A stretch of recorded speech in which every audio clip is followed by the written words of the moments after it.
बात जुर्म से जूझते आवाम की हो या समाज में बढ़ते क्राइम ग्राफ की, अपराध की हर सूरत के पीछे छुपा होता है कोई न कोई गुनहगार। नमस्कार, मैं हूं विवेक। तफ्तीश की राह में आने वाली हर कड़ी सुराग बनकर पहुंचाती है गुनहगारों को सलाखों के पीछे। तो आप बने रहिए हमारे साथ, क्योंकि हर जुर्म के खिलाफ हमारी तफ्तीश लगातार जारी है।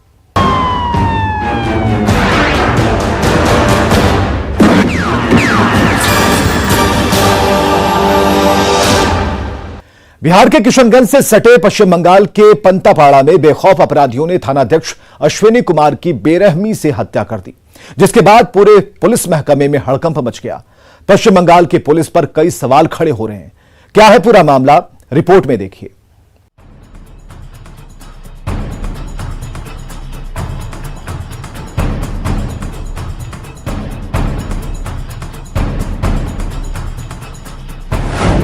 पश्चिम बंगाल की खाकी पर लगा बदनुमा दाग।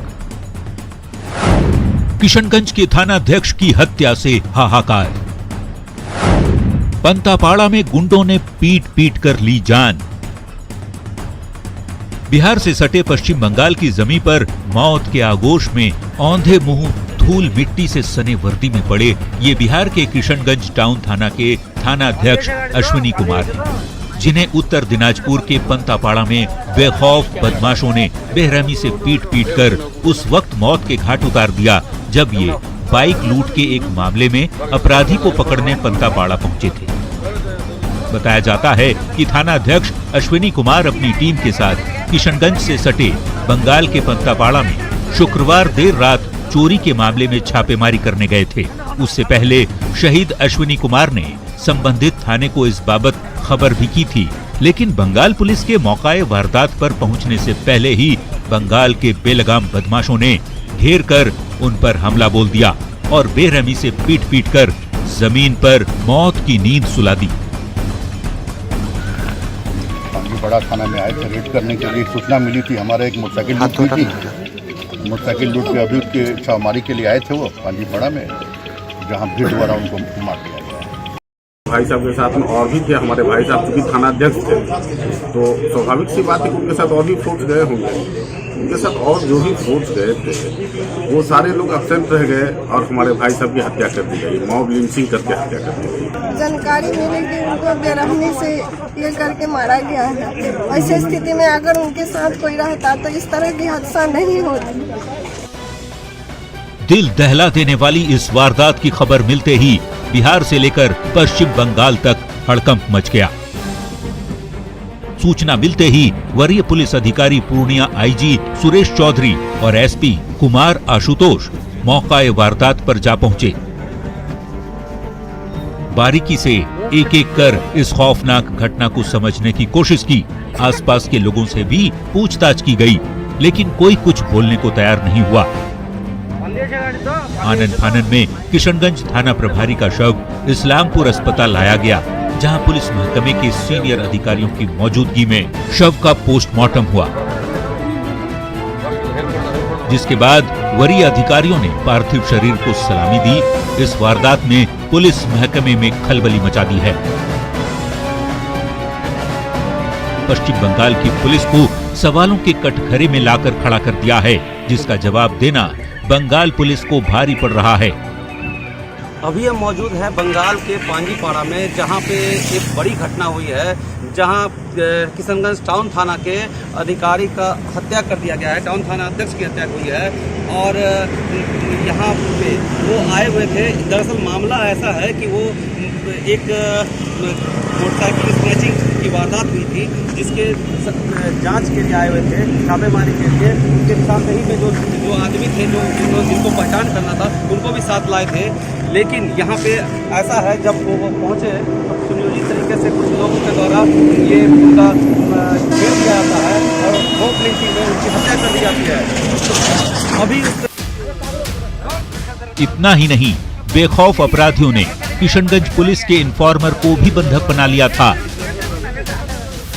जिस बात की तस्दीक ये तस्वीरें कर रही है, इससे आप अंदाजा लगा सकते हैं कि पश्चिम बंगाल में बदमाशों का हौसला किस कदर बुलंद है। मृतक इंस्पेक्टर को भारत के गृह मंत्रालय 1 करोड़ आर्थिक मुआवजा दे और बिहार सरकार भी 1 करोड़ आर्थिक मुआवजा दे और साथ ही इस पर जो कानूनी कार्रवाई बनता है करना चाहिए। जिस जगह पर रिट्रीट के बारे में खबर थी किधर है उधर का है, वहां पर ग्रामीणों द्वारा जो है उनकी टीम को घेर लिया गया और उनके साथ जो है पत्थरबाजी वगैरह की गई और वहां पर भी पुलिस निरीक्षक ने अपने नेतृत्व का परिचय देते हुए अपनी टीम के सदस्यों को पहले वहां से सकुशल निकाला। इस क्रम में वो पीछे रह गए, जिसमें जो है उनकी जो अज्ञात भीड़ द्वारा थी जो है उनके द्वारा जो है उनकी मारपीट की गई, जिसमें उनकी मृत्यु हो गई है। तो इस प्रकार हमारे पुलिस निरीक्षक अश्विनी कुमार वहां पर शहीद हुए और पुलिस अधीक्षक किशनगंज और आईजी पूर्णिया ये दोनों जो है वहां पर पहुंचे हुए हैं, घटना स्थल पर ही हैं और वहां पर जो है कांड दर्ज करके आगे की कार्रवाई की जा रही है। हालांकि पुलिस ने उसके बाद छापेमारी करते हुए मुख्य आरोपी मोहम्मद फिरोज आलम, अबुजार आलम और शहीनूर खातून को गिरफ्तार कर लिया है। लेकिन सवाल यह है कि अश्विनी कुमार की हत्या का जिम्मेवार कौन है? समय पर पश्चिम बंगाल की पुलिस क्यों नहीं पहुंची? क्या बंगाल पुलिस अपराधियों से डरती है? क्या बंगाल में खाकी का इकबाल खत्म हो चुका है? क्या पश्चिम बंगाल में गुंडा राज है? न्यूज़ 18 के लिए किशनगंज से आशीष सिन्हा की रिपोर्ट। जमीन और खून का कुछ ऐसा नाता है कि आए दिन शहर लाल हो जाते हैं, फिर पुलिस की लाठी सामने नजर आती है। एक बार फिर एक वारदात ने गोपालगंज के गोपालपुर थाना इलाके को दहलाकर रख दिया। जब अपराधियों ने घटना को अंजाम दिया तो पूरा इलाका सहम उठा। रिपोर्ट देखिए। खूनी खेल का खौफनाक चेहरा, फिर खून से लाल हुई जमीन, वारदात से थर्रा उठा इलाका। कहते हैं आपसी विवाद की वजह हमेशा चर, जोरू और जमीन होती है, जो अच्छे से अच्छे रिश्ते में फूट डाल देती है और आंखों में लालच और फरेब के सपने को ऐसे परोसने लगती है जिसमें व्यक्ति खोकर किसी भी हद से गुजरने के लिए तैयार हो जाता है। ऐसा ही एक मामला सामने आया है गोपालगंज के गोपालपुर थाना क्षेत्र के राजापुर बाजार से, जहां बेखौफ बदमाशों ने पिता और बेटी को गोली मार दी। गोली लगने से पिता की मौके पर ही मौत हो गई, जबकि बेटी की हालत गंभीर बनी हुई है, जिसका सदर अस्पताल में इलाज चल रहा है। कैसे क्या काम होगा? बाबूजी के मारे लगल सन दुगो आके बस हम बचावे में ही हाल बाबूजी तो खत्म बड़े दुगो मार दिल बेटे में। का दुश्मनी रहलो? दुश्मनी जमीन विवाद के भुइयार से पहले के लेला रहलो सब तो कनी से लिख पढ़ के लेलो बाबूजी तेज दरार बड़े कागज पत्तर में। वहीं घटना की जानकारी मिलते ही सदर एसडीपीओ नरेश पासवान पीड़िता से मिले और बयान दर्ज कर छानबीन में जुट गए। गोपालपुर थाना अंतर्गत राजापुर में गोलीबारी की घटना घटी है। दो अज्ञात अपराधी के द्वारा मोटरसाइकिल से आकर के गोलीबारी की है, जिसमें बद्री ठाकुर 82 वर्ष की मृत्यु हो गई है और उनकी एक लड़की घायल है, जिन्हें बेहतर इलाज हेतु रेफर किया गया है। क्या मामला प्रतीत होता है? देखिए अभी जांच चल रहा है, जैसा उनका बयान लिया जा रहा है, बयान लेकर के आगे कार्रवाई हम लोग मेरे पास भूमि विवाद बताया जा रहा है। बहरहाल गोपालगंज में लगातार आपराधिक वारदातें बढ़ी हैं, एक के बाद एक हत्या हो रही है। इससे तो साफ जाहिर हो रहा है कि अपराधियों का मनोबल बहुत बढ़ गया है और पुलिस अंधेरे में लकीर खींच रही है। जरूरत है पुलिस कड़ी कार्रवाई करे ताकि जनता में पुलिस को लेकर विश्वास कायम हो सके और अपराधियों में खाकी का खौफ बना रहे। न्यूज़ 18 के लिए गोपालगंज से मुकेश की रिपोर्ट। बेगूसराय में उग्र भीड़ ने चौकीदार की धुनाई कर दी। भीड़ से घिरा चौकीदार छोड़ने की गुहार लगाता रहा, लेकिन भीड़ का गुस्सा कम होने का नाम नहीं ले रहा था।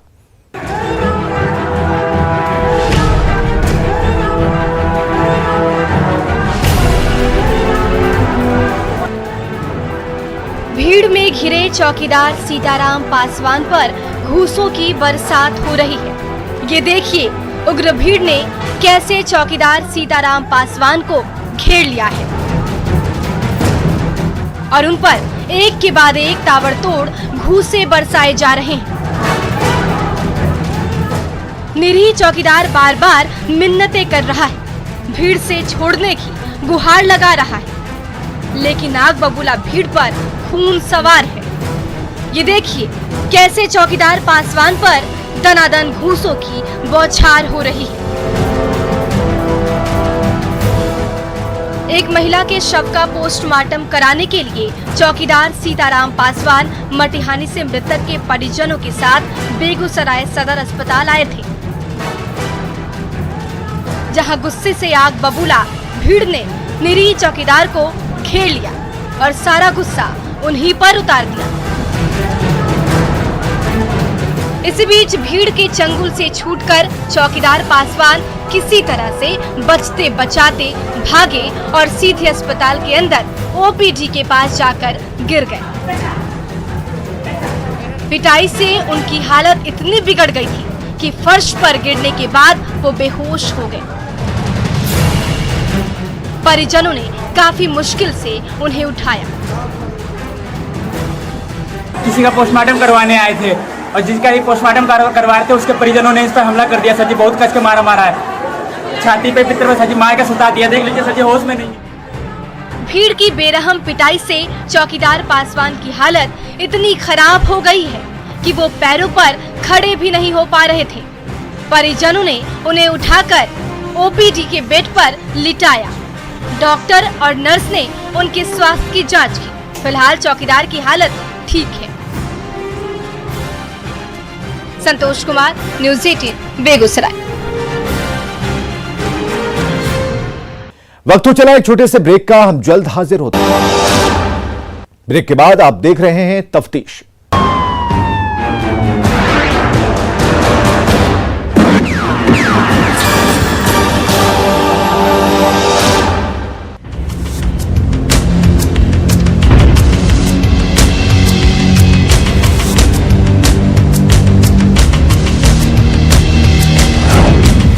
बेकाबू कोरोना, खून का रोना। तो हम लोग कहीं ना कहीं से मतलब जुगाड़ करते ही हैं। हकीकत सुनकर खून खौल उठेगा। पहले हम लोगों के पास 30-40 यूनिट 50 यूनिट हमेशा अवेलेबल रहता था, अभी 8-10 यूनिट हम लोग के पास रह पाता है। ब्लड चाहिए, बहाना नहीं।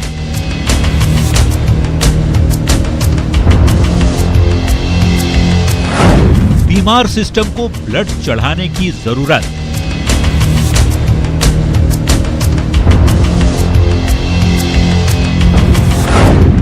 सावधान, झारखंड में खून नहीं है। आप देख रहे हैं तफ्तीश। देश भर में कोरोना की रफ्तार बेकाबू है। जरा सी लापरवाही और वायरस अटैक कर देता है।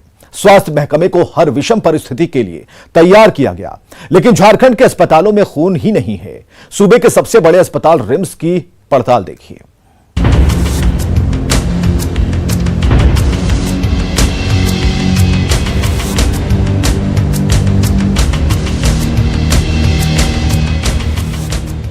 कोरोना संक्रमण की दूसरी लहर बेकाबू हो चुकी है।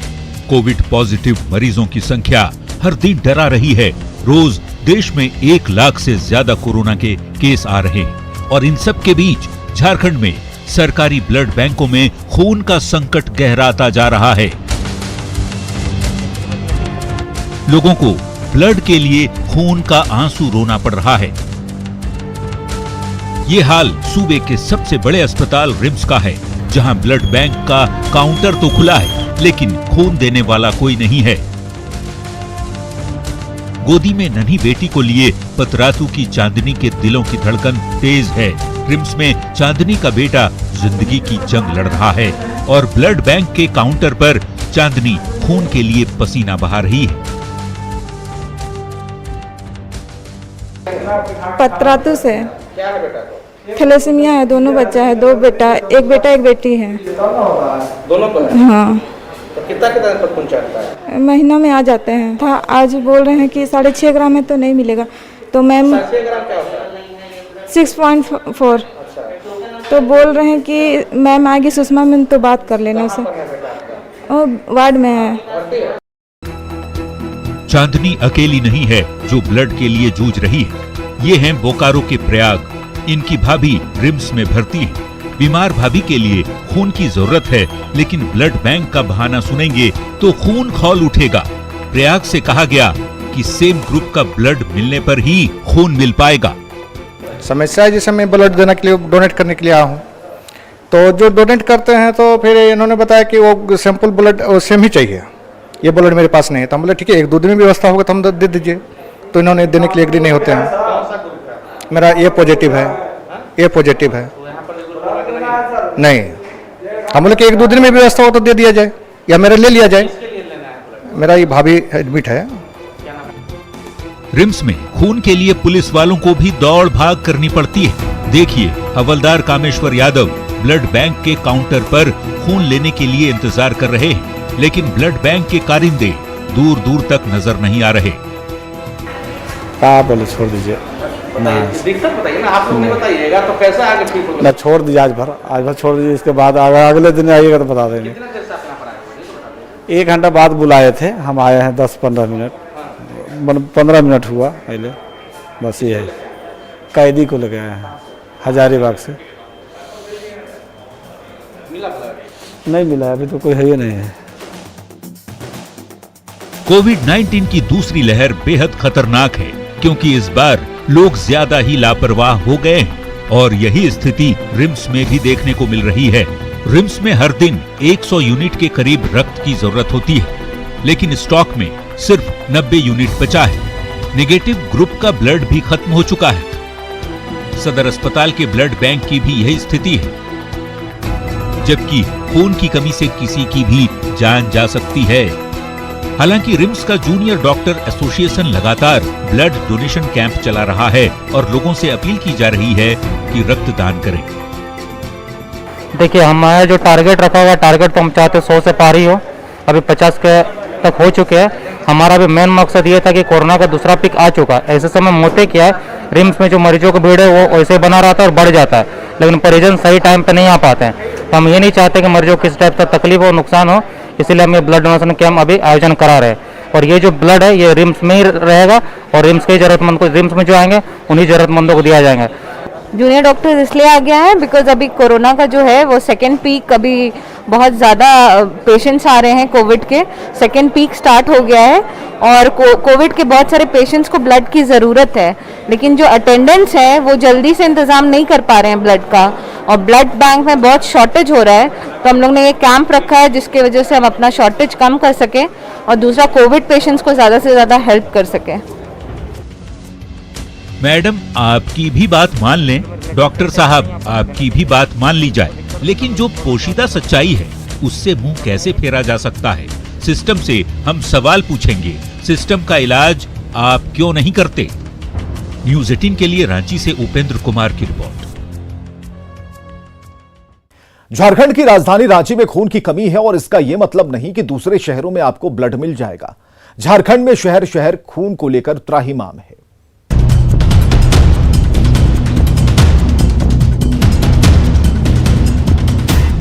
कोरोना महामारी एक बार फिर उफान पर है। देश भर के कई शहरों में लॉकडाउन की स्थिति आ गई है, यानी घर से बाहर निकलना एक बार फिर दुश्वार हो गया है। लेकिन झारखंड के अस्पतालों में बढ़ते कोरोना वायरस के बीच खून की कमी है।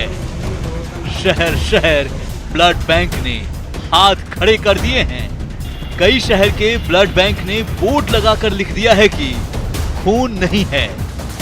तस्वीरें देखिए किस तरह अलग अलग ग्रुप का ब्लड यहाँ नील है। कोरोना काल में खून की कमी किसी की जान ले सकती है, ये किसी गुनाह से कम नहीं है।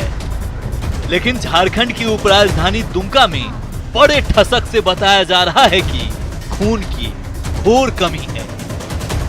पेशेंट 44 है और उनको हम लोग बिना रिप्लेसमेंट का ही देते हैं, और कालाजार कम से कम जब भी आता है उसको भी हम लोग बिना रिप्लेसमेंट का ही देते हैं। तो इसीलिए हम लोग के पास ब्लड बैंक में अभी कोई भी यूनिट अवेलेबल नहीं है। हमारे संवाददाता ने पूछा, अगर इमरजेंसी आ गई तो क्या करेंगे? मैडम का जवाब सुनेंगे तो खून खौल जाएगा। कोई इमरजेंसी पेशेंट आता है तो उसमें आप लोग क्या करेंगे फिर? इमरजेंसी पेशेंट आता है तो हम लोग कहीं ना कहीं से मतलब जुगाड़ करते ही हैं।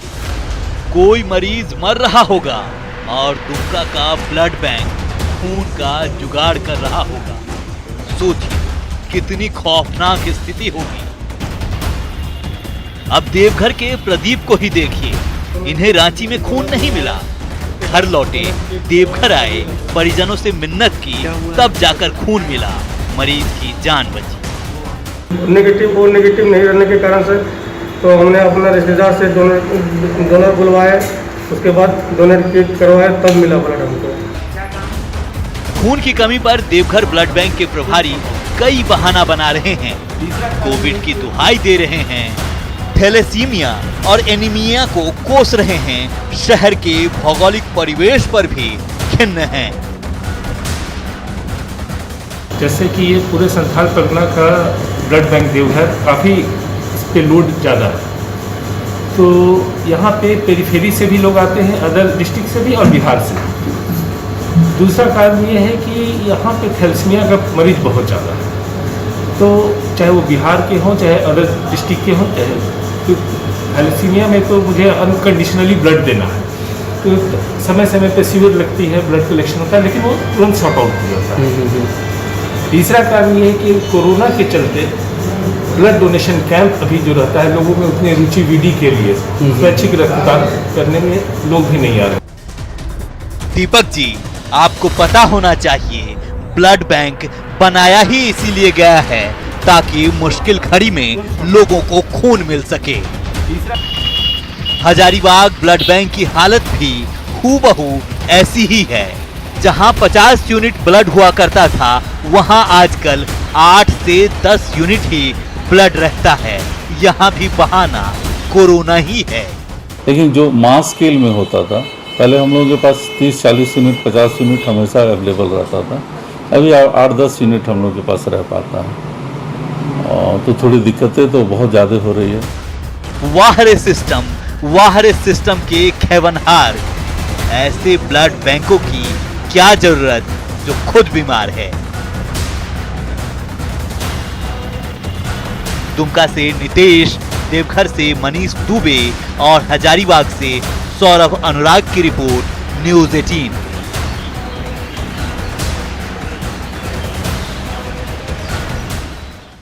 तो अपराधी चाहे लाख शातिर हो, तफ्तीश की दिशा अगर सही है तो बच नहीं सकता कोई गुनहगार सलाखों के पीछे जाने से। तो पुलिस चाहे सोई हो, मुजरिम चाहे कोई हो, आप बने रहे हमारे साथ, क्योंकि हर जुर्म के खिलाफ हमारी तफ्तीश लगातार जारी है।